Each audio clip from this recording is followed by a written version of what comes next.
ידע שלעשיד מזכירין את האדם כל מה שלמד אף אם שכח גם בני אדם השומעים התורה של הצדיק האמס ואינו מבינים מויסו לעשיד בעולם הבא יבינו ודע שלעשיד מזכירין את האדם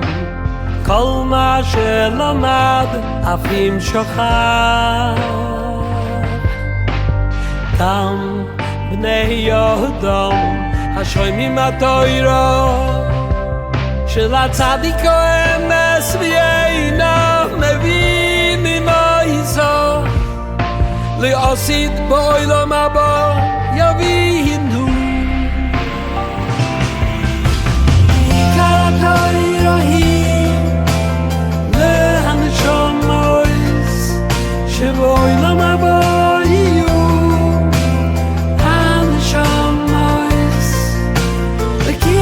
משיגים היטב את התורה שלמד ושם האדם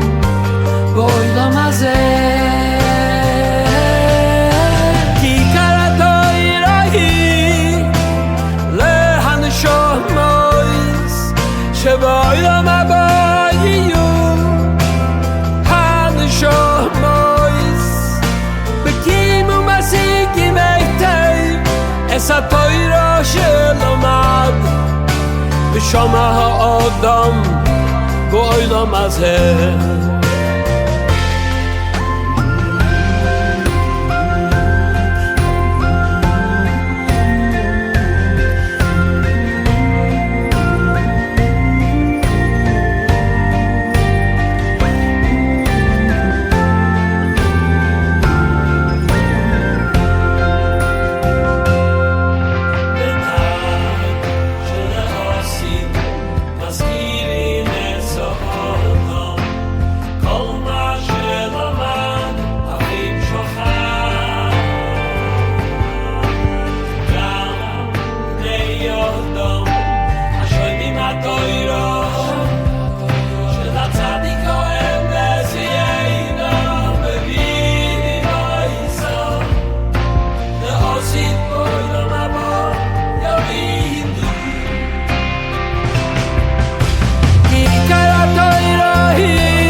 שבעולם הבא יהיו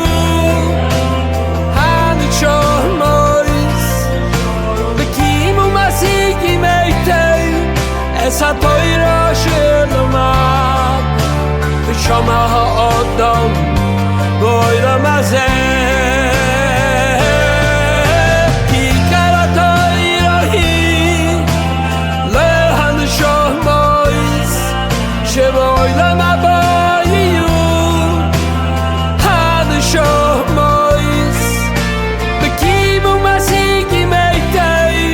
את התורה שלמד ושם האדם בעולם הזה